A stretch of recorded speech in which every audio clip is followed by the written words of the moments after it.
Welcome back खवातीन वज़ात। अब हम बात करेंगे पाकिस्तान में सैलाब की तबाहकारियों पर। और एक रिपोर्ट के मुताबिक साल 2025 के मानसून सैलाब पाकिस्तान की नाजुक मईशत पर भारी नुकसान का बायस बन रहा है, और जिसका इब्तदाई तखमीना 409 अरब रुपये यानी कि 1.4 अरब डॉलर लगाया गया, जो मुल्की GDP का 0.33% बनता है।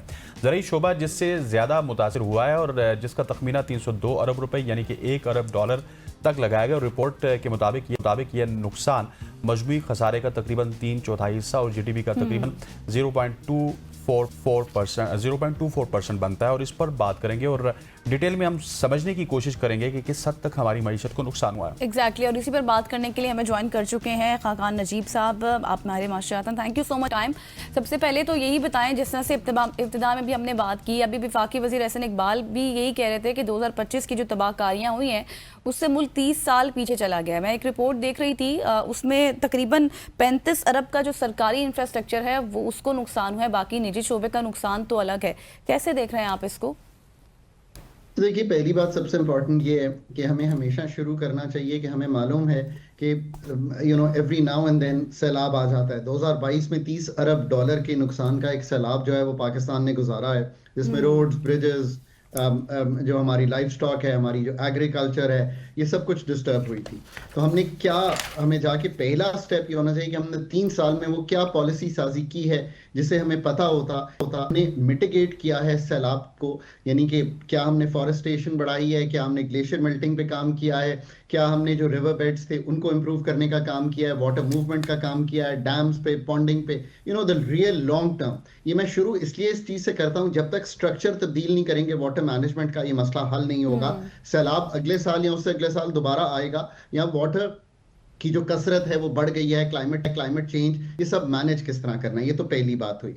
इन द शॉर्ट रन जो भी तखमीना है, अभी सुपार्को के एस्टिमेट से आ रहा होगा, जो पिक्चर्स हैं उससे आ रहा होगा, ये तो बहुत छोटा तखमीना है जो दिया गया अथॉरिटीज की तरफ से।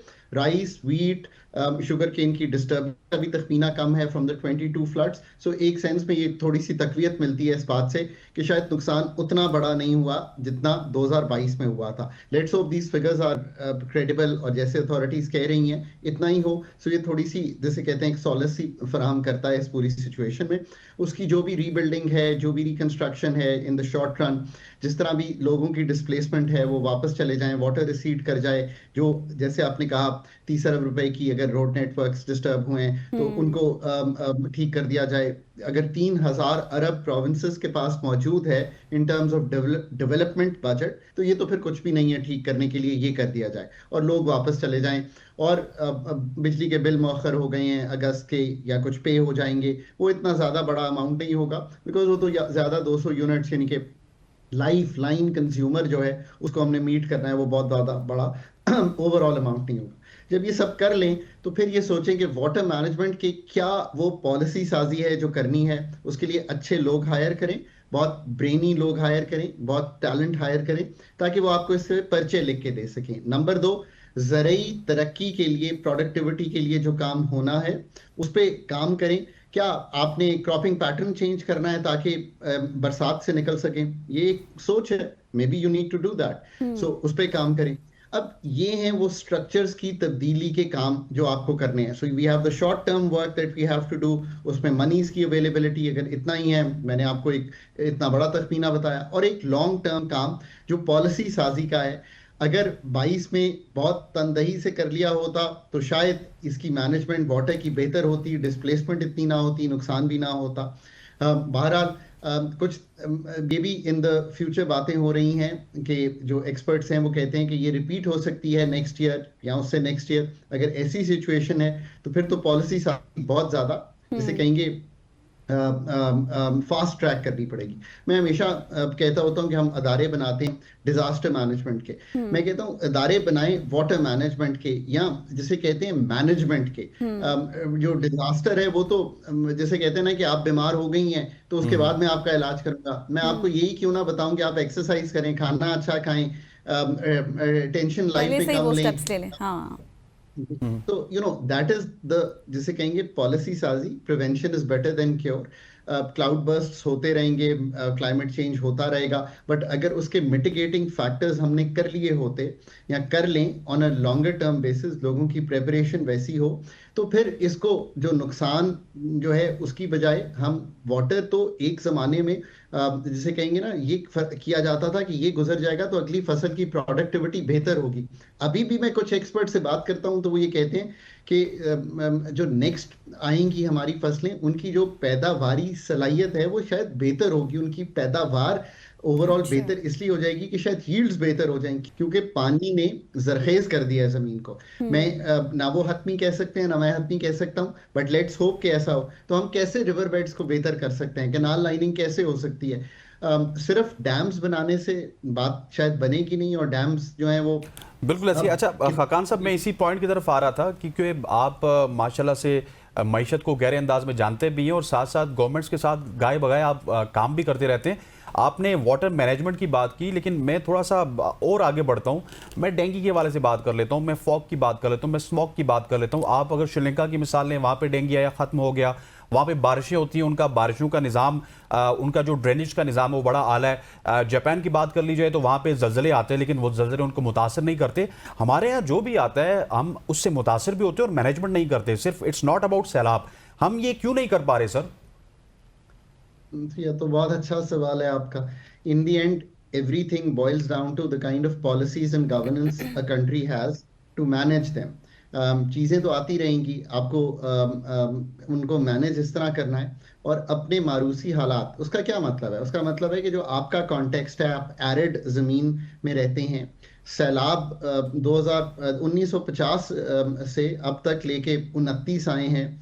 सो आपको सैलाब की जो मैनेजमेंट है उसका एक जो तस्वीर है, उसका जो एक खाका है वो बनाकर बिल्कुल। इसको बनाना था। कर इसलिए नहीं सकते कि देखिए पाकिस्तान का पब्लिक सेक्टर या जो डेवलपिंग वर्ल्ड का पब्लिक सेक्टर है, उसमें अगर आप जाकर देखेंगे तो जो सबसे ज़्यादा एक चीज़ रह जाती है वो है पब्लिक सेक्टर की जो कैपेबिलिटी है, या इन दी एंड जो ह्यूमन रिसोर्स है। अच्छे एंकर होंगे तो अच्छा चैनल होगा, ये तो बड़ी सादा सी गुफ्तगू है ना।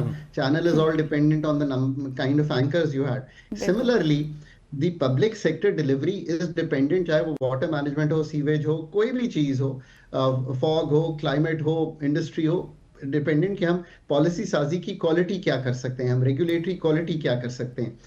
डेवलपिंग वर्ल्ड में पब्लिक सेक्टर में क्वालिटी ऑफ मैनेजमेंट एचआर से रिलेटेड है बहुत ज़्यादा, और चूंकि वो एचआर से रिलेटेड है और the quality of HR remains weak, because हम उस तरह की जिसे कहते हैं ना डोमेन नॉलेज, यानी कि डोमेन नॉलेज हो, हर चीज़ की समझ हो, उस तरह के लोग नहीं ला सके। ये एक ओवरऑल फेलियर है डेवलपिंग वर्ल्ड का, to be able to really crack up their public sector, उसको बहुत बेहतर कर सकें। और दूसरी बात यह है कि ये जो अभी आपने चीज़ें बताई हैं, ये पहले सोचें कि ये काम है किसका, ये सारा लोकल गवर्नमेंट्स का काम है। बिल्कुल। सो आपका जो तीसरा टियर अभी मिसिंग है उसको कर लें। मतलब मैं हमेशा कहता हूँ कि बहुत बड़े फैसले करने से पहले ये देख लें कि जो फैसले हैं मुल्क में, जो हमारे आइन में भी लिखा हुआ है, अगर लोकल गवर्नमेंट बन जाए तो ये जो सारी चीज़ें आपने बताई हैं लोकल गवर्नमेंट का करने का काम है, और प्रोविंशियल गवर्नमेंट पॉलिसी साजी पर ज़्यादा तवज्जो दे सकती है, डायरेक्शनली देख सकती है चीज़ों को। So maybe local government is the answer to your question, and the other one of course the public sector capability to do all this, whether at the federal level, whether at the provincial level, and at the local government level. अब ये build करना is a whole process. I think कि जो quality of public service है, उसको आप इस तरह से समझ लें कि अगर 2.5 करोड़ बच्चा स्कूल से बाहर है, ये सब चीज़ें हैं, तो इनको डील करने के लिए हम उस तरह की पॉलिसी साजी नहीं कर सके। लेट्स होप कि वाटर मैनेजमेंट और एग्री प्रोडक्टिविटी, ये दो ऐसी चीज़ें हैं जो हमें सैलाब से आज सीख लेनी चाहिए, कि इनकी जो पॉलिसी साजी है अगले चंद साल में ऐसी कर लें कि हम एटलीस्ट जो मिटिगेशन है फ्लड्स की, वाटर मैनेजमेंट है, वो बहुत बेहतर कर सकें। और ये पॉसिबल है, ऐसा मुश्किल नहीं है। बिल्कुल। अच्छा सर, अब बात आपने बिल्कुल दुरुस्त फरमाई है कि हम देख रहे हैं अब पंजाब के बाद सैलाब जो सैलाब का रुख वो सिंध की तरफ जाने के हवाले से भी बातें की जा रही हैं और फिर एक मसला आ जाता है कि इनके आपस में कोई इत्तेफाक नहीं है। विफाक सूबों के साथ, सूबे विफाक के साथ कोई आपस में मिलकर कोई स्ट्रैटेजीज नहीं बनाते, बात फिर पॉलिसीज पर आ जाती है। थोड़ा सा आगे बढ़ते हैं, मुझे बताइएगा स्टेट बैंक ऑफ पाकिस्तान ने एक 2024-25 की एक माली रिपोर्ट जारी की है, यकीनी तौर पर आपने भी देखी होगी, जिसमें जो पाकिस्तान है वो 80,000 अरब का जो पाकिस्तान का कर्जा है वो उससे तजावुज कर चुका है। सर आपको लगता है इज इट सरप्राइजिंग या फिर हम यही कहें कि in line with earlier projection और इकोनॉमिक असेसमेंट? पाकिस्तान का जो कर्जा है, देखिए वो शुरू कहाँ से होता है, मैं हमेशा इसको एक्सप्लेन करने की कोशिश करता हूँ। वो शुरू होता है इस चीज़ से कि हुकूमत, फेडरल गवर्नमेंट एक कमाई करती है टैक्स की मद में, एक नॉन टैक्स की मद में, और कुछ सूबे उसको एक सरप्लस सा देते हैं। जब ये सारे पैसे आते हैं और जब सारे खर्चे हो जाते हैं, सूबों के पैसे चले जाते हैं, करंट अकाउंट, डेवलपमेंट सब हो जाता है, तो एक खसारा बनता है। वो अगर 8,000 अरब का खसारा है, तो जो आपका 8,000 अरब है वो बोरो करना है, आप दोनों से, आप समझें बोरो किया और आपका कर्जा बढ़ गया और मुझ पे खर्चा कर दिया। ये इतना ही आसान है समझना। अब चूंकि आपकी टैक्स की शरह पूरे मुल्क की मिलाकर 11.1% है आपके इकोनॉमी के हुजम का। इसको समझने की बात है कि ये 15-18% होनी चाहिए थी। तो आपका टैक्स कम जमा होता है पूरे मुल्क में, फेडरल भी, प्रोविंसेस भी। तो हम हर दफा बात तो करते हैं टैक्स बढ़ाने की, but tax as a percentage of GDP federal government का 10.1% है। जब ऐसा होता है तो फिर क्या करना पड़ता है? फिर आपको बोरो करना पड़ता है। खर्चे आपके बहुत ज्यादा हैं, फेडरल गवर्नमेंट का हुजम भी बहुत ज्यादा है, प्राइवेटाइजेशन नहीं हुई, एसओईज के नुकसानात बहुत ज्यादा हैं, सब्सिडीज बहुत ज्यादा हैं। अब जब ये सब कुछ होता है तो पाकिस्तान का एक खसारा बनता है। वो खसारा ट्रांसलेट हो जाता है into increase in debt every year. और ये डेट चूंकि इस वक्त 73-74% है अपने जीडीपी का ओवरऑल, और हमारा लॉ ये कहते हैं कि ये 60% के अंदर होना चाहिए। तो हम हर साल अपनी पार्लियामान को बताते हैं कि हमने इस लॉ को ब्रेक किया और क्यों ब्रेक किया। और 2030 में तो हमने ये भी लिखा हुआ है कि ये जाके आई थिंक 55% ऑफ जीडीपी हो जाना चाहिए।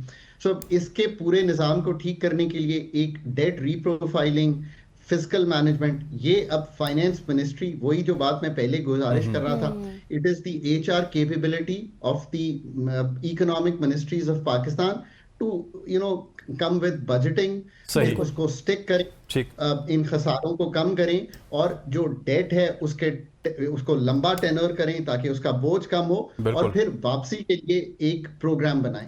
अब ये सब काम जरूर मिनिस्ट्री ऑफ फाइनेंस कर रही होगी, बट अभी के जो आदादो शुमार है उससे ऑफ कोर्स एक बढ़ती हुई पिक्चर और एक ऐसी डेट प्रोफाइल पाकिस्तान के लिए मुश्किल डालती है। ठीक है, thank you so much. Khaqan Najeeb Sahab हमारे साथ मौजूद थे, इकोनॉमिस्ट भी हैं और काफ़ी गहरी नज़र रखते हैं। Thank you so much for joining us.